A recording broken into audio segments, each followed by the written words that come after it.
So with Fallout 4, why did you feel like it was necessary to go back and experience this world before the apocalypse? That actually was the original genesis. When I start thinking about a game, I always think about how it starts.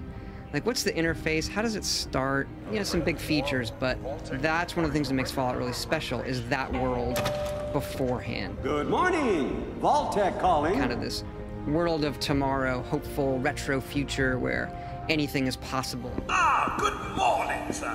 Your coffee. And then it all gets thrown to shit. Experiencing that moment, and when we show it in the briefing, it's longer than that. We kind of edit it down. Hold on! And your character coming back to his neighborhood, that kind of emotion of being in that world and then having that taken away from you is important to us. As I live and breathe, Mr. Howard, is that really you? A post-apocalyptic world, most people will say, this is bad, like we have to fix it. But for the people in that world, that's the world they know. So we wanted a sense of normalcy to the post-apocalyptic world, but you were the person coming in and saying, my life has been torn apart. This place is what happened to the world. And so that's also the mind of the player. And so if we can sync that, the mind of the player with their character in the game better, then we've done it right. So that was part of it. Why do you think gamers enjoy this kind of freedom when it comes to storytelling? I mean, I think it's one of the things that makes games special. You know, if they are the director of their experience, they'll say, I want action, and they'll go run into a place where they know there's action, or they want downtime, or they want to go to town. They have a story in their head that they're telling about their character, and we want the game to respond to that as best we can. I've always loved the pause VATS system, but have you evolved any of the combat or the shooting? Yeah, absolutely. We started over with all the first-person combat to make it feel like a modern first-person shooter in your hands, even though we have all these RPG systems underneath. But the minute-to-minute, how do the guns feel, is very important to us. There are a number of companions in the game. So you see the robot, like Mr. Handy can be your companion instead of the dog. And then there are other ones as well. You know, and often it's weird. Doing a dog sometimes is easier than a person because he can just bark and like you kind of, your mind assumes what he's barking about. You want to come with me, pal? Okay then, let's stick together. Hey, head over there.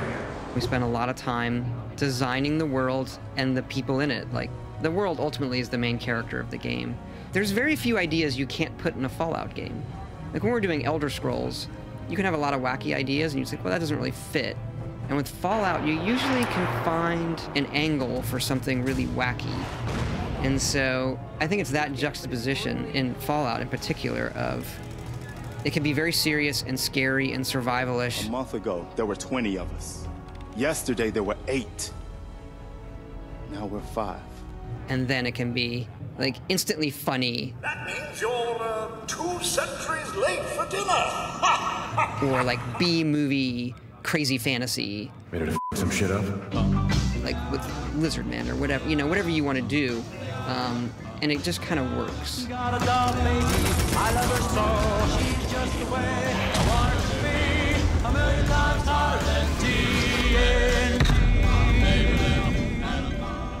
So we've just arrived at Sony upstairs in the LA Convention Center and have been told that all of our Sony interviews have been cancelled because the devs have gone home early. It's like 1 o'clock on a Thursday. This is crazy. This is the last day of the show. This was our last opportunity to get all these interviews, and I cannot believe that means no Uncharted 4. That means no The Last Guardian, no Horizon, and no Dreams. Which is such a shame because it's such a strong lineup of games. I've got high hopes that The Last Guardian will deliver the atmosphere and magic that we all expect from Team Ico.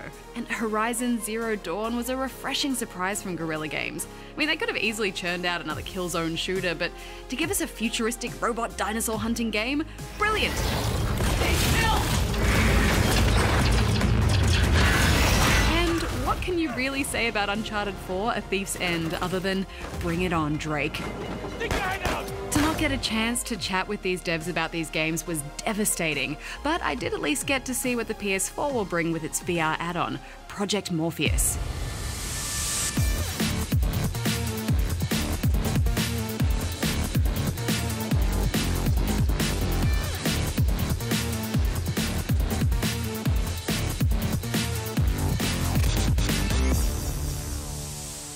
Okay, let's talk Morpheus.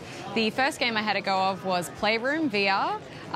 This, I think, was a really great application of the technology. Great for really young gamers. You know, you move your head to kind of smash through walls. It basically puts you in the role of a giant monster. You can see your tail when you look down, and it's also got a multiplayer function, so other gamers can get on a controller and throw objects at you and you try and dodge them and stuff like that. I've got nieces and I can just imagine them really, really having a wonderful time with that experience. The next game I played was Kitchen. Well, it wasn't really a game, it was just kind of a horror experience. There is a... I'm getting stabbed! Oh my gosh. I also had a go of another 2 games, Eve Valkyrie and Battlezone. Eve Valkyrie was a kind of dogfight space fighter game that was kind of a little tricky to get the hang of. I don't know, I wasn't a huge fan. I think once the technology gets a little bit better and the image is a bit sharper, it'll suit that kind of space combat really well, but at the moment I think the image needs to be clearer for that kind of precision shooting. The game that was probably my favorite was Battlezone. It was a really cool kind of 80s Tron-style environment where you're in the cockpit of a tank and just using a game controller to fight at other tanks and you know, aerial attacks and things like that. But it was just really fluid and easy to move around. I felt within that enclosed space the most comfortable, I think, of all of the games that I've tried, and it was just really fun. I would happily sit and play that for an extended period of time. No worries. As for the device itself, I think it has a little way to go. The image is just not very sharp, similar to the Oculus, and I think it's going to cause issues with some elements of gaming where you need to be able to clearly see the images so that you can fire at things and interact with objects. Other than that, I think it's just really exciting that we have this VR and they're making these headsets and we're developing the technology. I just think it needs to be refined and have those images a lot clearer so that we can have that fully immersive gaming experience.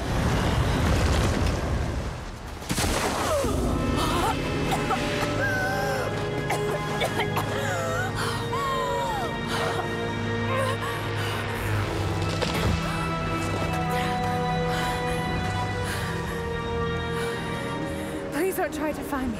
Rise of the Tomb Raider is Lara becoming more than a survivor and embarking on her first great tomb raiding expedition. I need to do this alone.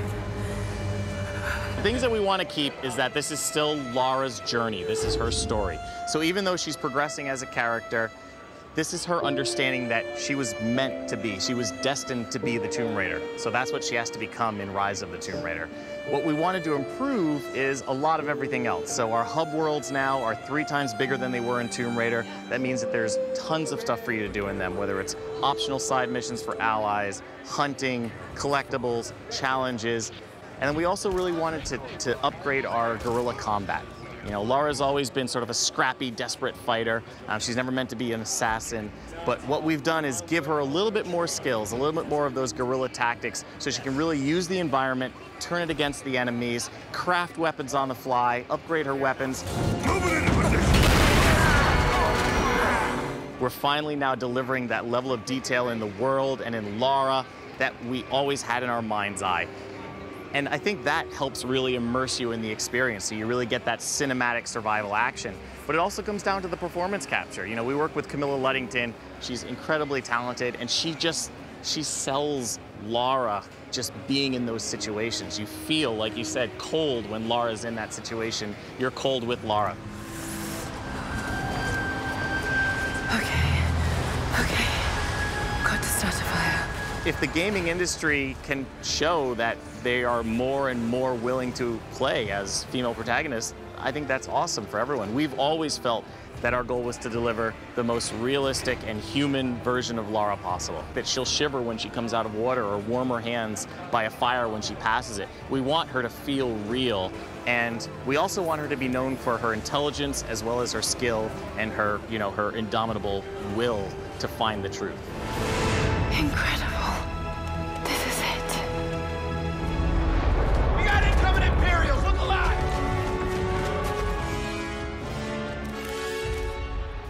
Are you feeling the pressure of Star Wars fandom? Yes, I absolutely am feeling the pressure of Star Wars fandom. Hang in there, help is on the way. Blue 15 going in. What we're doing is, so we're focusing on the classic Star Wars of the original trilogy, and we're bringing you ground-based battles with walkers and speeders, but also with starfighters. The walker is exposed coast. Focus all firepower on it. You know, we're bringing you all-out epic warfare in the Star Wars universe, and we're catering basically to the Star Wars battle fantasies that people have had. Obviously, the gameplay experience from whether you're Imperial or Rebel is very different because the Imperials have the walkers, they have the massive AT-ATs, and so they have to basically, the job of the Imperial soldiers is to support the walkers and protect them, whereas the Rebels need to take them out. So because the sides in Star Wars are asymmetrical, the Rebels, as an example, don't have any pure counterbalance to the walkers, then it provides some interesting challenges for us in the design and the balancing of the game, but also a very unique experience.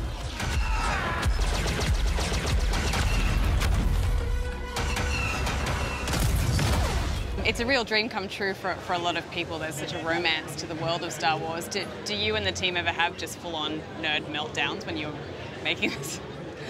We kind of do. I mean, all of us at DICE are on the Battlefront team. We're all Star Wars fans. We all have been fans of the franchise from an early age, which I think majority of our generation has in terms of you grow up with Star Wars. It's a part of your cultural reference. For gamers and people in the game industry, they're super fans of the franchise, and so when we get the access that we do to the Skywalker Ranch and the archives, the Lucasfilm archives, and we get to be around the original props from the movies and pick up a lightsaber or look at Darth Vader's mask and helmet, and obviously you geek out. And we have, we've had those moments, and especially as things have started to come together and we've been able to play our creation, the way it's meant to be played, with everything in there, the audio, the effects. I mean, we're so happy with what we're making, and we can't wait for people to actually experience it and play it. And it's a great experience here on the show floor, both to see people play our Tatooine mission or our Hoth multiplayer and just see how happy and engaged they are.